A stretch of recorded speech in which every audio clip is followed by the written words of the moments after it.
welcome to the YouTube channel. I'm Alex, the owner here at Spage Sport. Spage Sport is a composite motorsport business where we build carbon fiber products, rear wings like you see here, aerodynamic components like front splitters, and carbon fiber accessories for the rest of the car, mainly to do with motorsports. Really light carbon fiber pieces.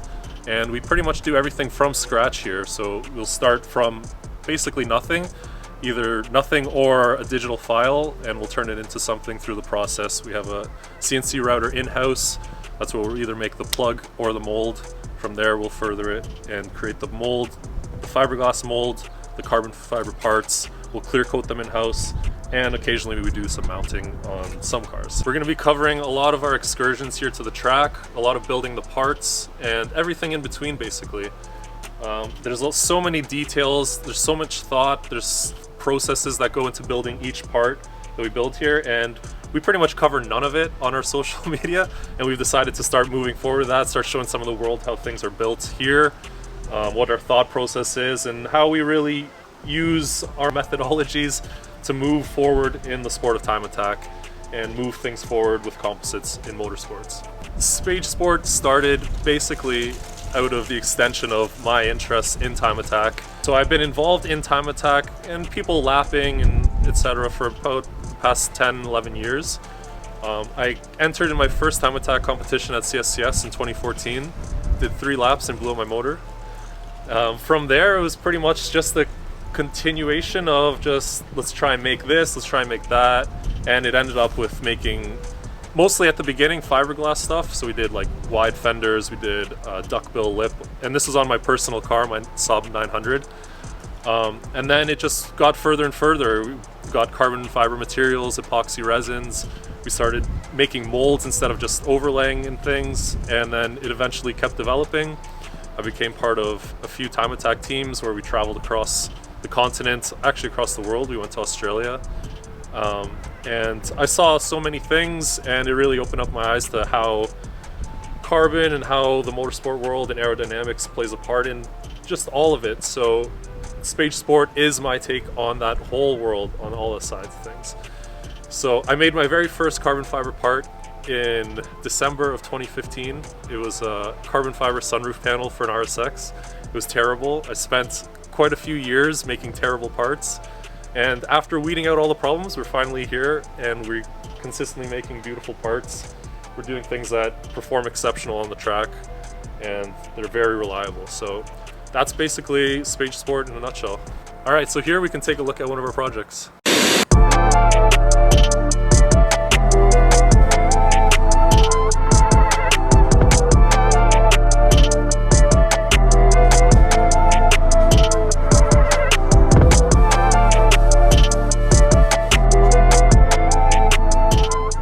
We got Nguyen Lee's 2017 BMW M2. So it's got an N55 under the hood. It's got a new RHB Super 6 turbocharger, and it's got a whole bunch of Spage Sport Aero. So at the front, we have a fully 3D sculpted front splitter that kind of fits the street class rules of the local time attack competitions like CSCS, Grid Life, GTA, etc. Built this fully in-house, basically from scratch by hand. And we started with a piece of wood and just kept adding and removing and shaping and building until we got to a shape that we like. So it's got a fully sculpted 3D top and bottom. So it's a fully functional aerodynamic piece, and it looks awesome on the car. On the full bottom side, it's channeled, it's got tunnels, it's got little channels to feed the exteriors here. So everything about the whole splitter lip does something aerodynamically. And I guess it just comes together aesthetically and looks great on the street as well. So for tires, they're 295 Yokohama Aero 52s, and that's a square setup on 18 by 10.5, and it's using an AP big brake kit on the front. So the mirrors were one of the first additions that we did to the car.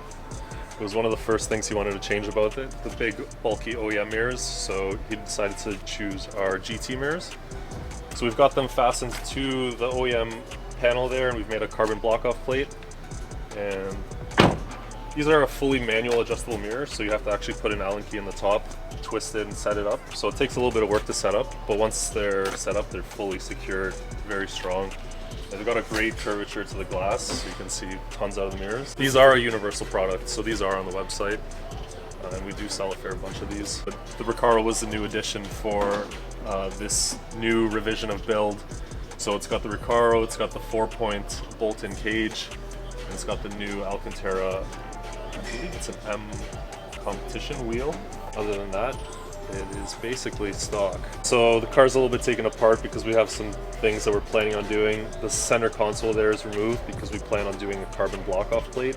That's still hingeable, so we can still access what's under. And then, yeah, that'll clean up the rest of the interior there. So in the back, this is actually brand new as of 1 day ago. This is our SP12 single element wing. And we're sort of doing a chassis mount setup here. So this is currently not fully completed, but we're planning to do some sort of quick release chassis mount here. But we're using our universal billet aluminum uprights, a 66-inch SP12 wing blade, and then just our street end plates. So the exhaust is slightly temporary. We're planning to do, in this revision of the car, we're planning to do our V2 street diffuser. So we're gonna do a little bit of modification to the exhaust, but it will remain a single center exit. We're actually gonna do it through the bumper here because we plan to have our diffuser up into the bumper. So we'll have the exhaust above it.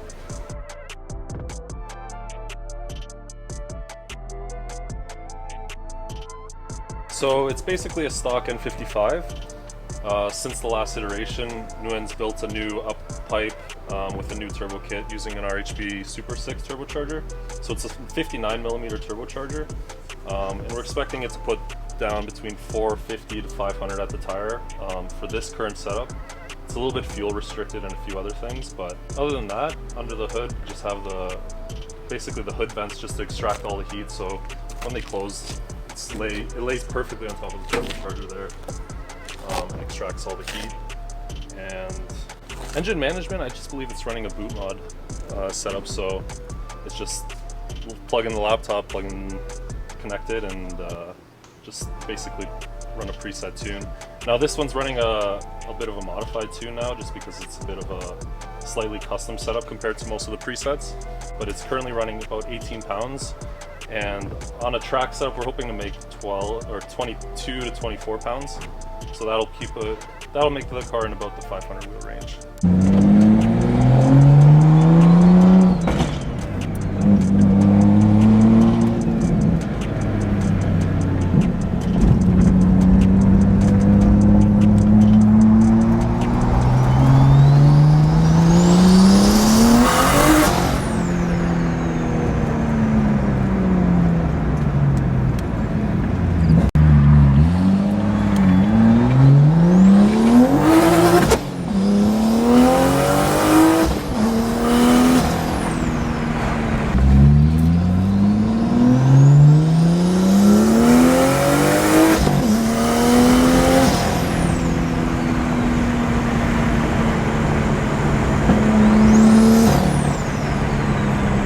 So this has been Nguyen's M2 build, and hopefully next time you see this thing, it's at the track. Several days later.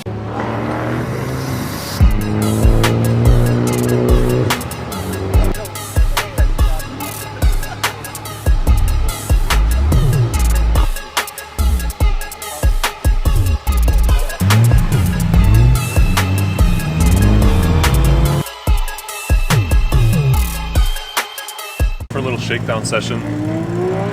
That's about it. It's a little wet right now, so it's a little dangerous to do anything too crazy. So just go out and get a feel for it.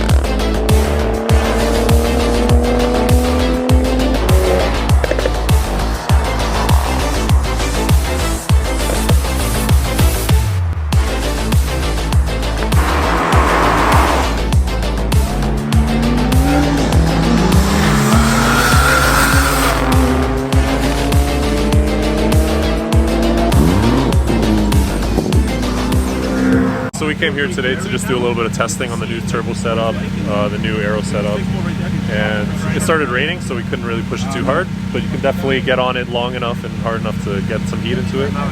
After a few laps, after a couple sessions, the oil feed line to the turbocharger either started melting internally or something, so we've got a bit of a sweat, a consistent sweat dripping directly onto the turbo, so that started a bit of smoke, a small fire, and that's where we're at now.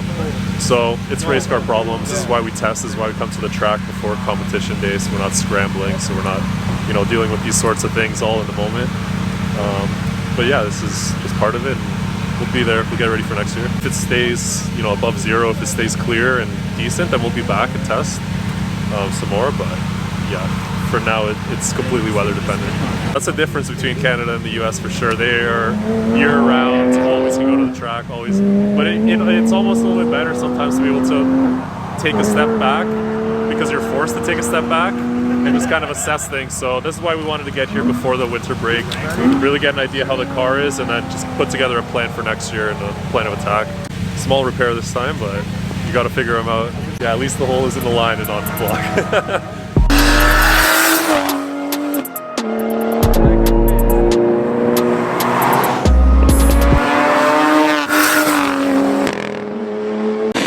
So we're back out here for the second time at TMP. I think it's safe to say that our luck has officially turned around, guys. We are back, baby. Last time we had that little oil line issue. It's been replaced with a braided sleeve, and we're just back out. The car's fully good. We've had a little time to go over everything, and just putting down some dry hot laps finally. Last time was a bit of a disaster, the weather was. And this time it's good. The sky's clear, it's cool, track condition's good. There's nobody here, so looking forward to getting some hot laps in and seeing how the car does. Since the last time at the shop, what we've done is we've just installed some simple, I don't know what we call them, some grill, what do you call these things? Yeah, they're like, what's that? Yeah, bezel. We just did some carbon bezels around the grill, and those are just carbon, simple and clean, and they still allow all the airflow to enter the rad, which is important to us. And then we've also just finished up the back of the car where we did the kind of a quick release chassis mount wing setup, and then we have the exhaust going through the bumper now with a little carbon bezel around that piece as well. So you can take a look at that. So this is the full carbon wing setup now. We've got the carbon plates around there. So this is the interior of the chassis mount setup. So we've got these steel frames going straight down to the frame rail. Those are bolted in, and then we have these male-female pieces that just slide in, and then once the trunk closes and latches with the OEM latch, just sits right on top, and then all the load goes directly to the chassis.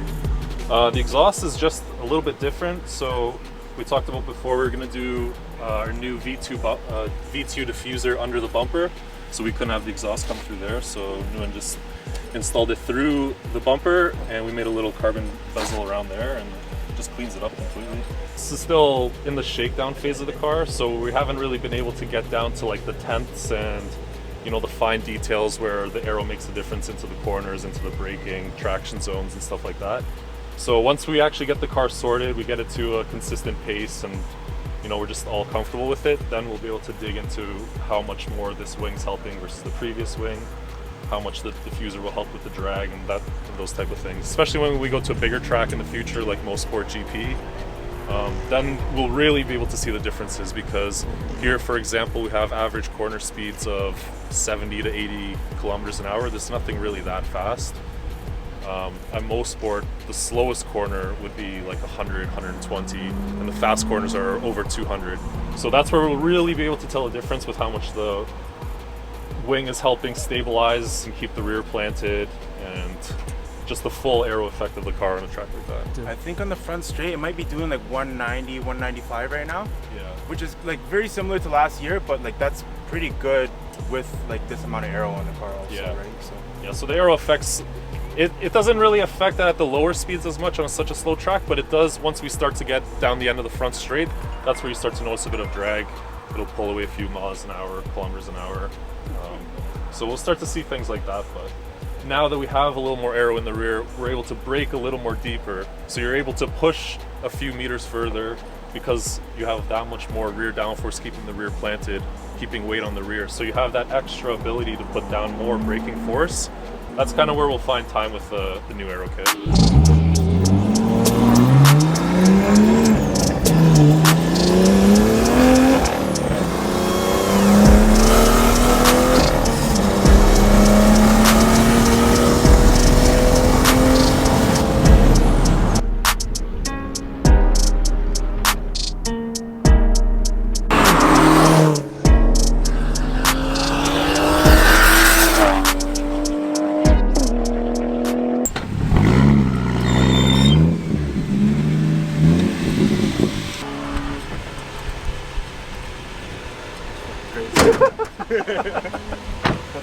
First time ever, eh? Yeah, man. Jesus Christ. Yo, that's really good. It's looking good. Yeah, it feels like Sick, man. Never felt G-forces like that. That thing's serious, man.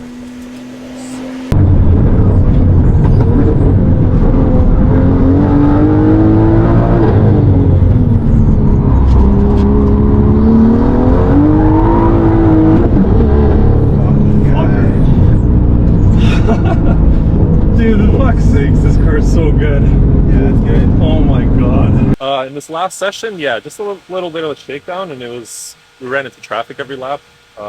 Just did some 19s there back to back. His PB last year was a 17.3 on the same tires, so the tires are a year older now, and you know the car's gotten better, but we're still on the same tires, so that compromises a little bit. But we should be able to still find more time in it.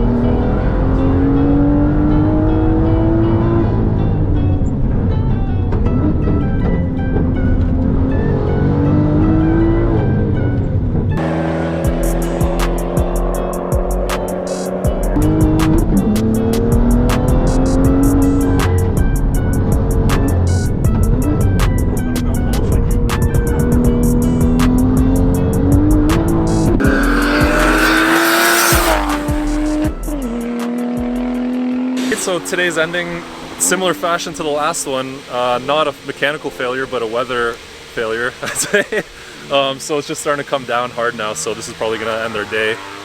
I got to take the thing for a few laps in a session there. Nguyen's done quite a few sessions, and the car's running fantastic. It feels so good.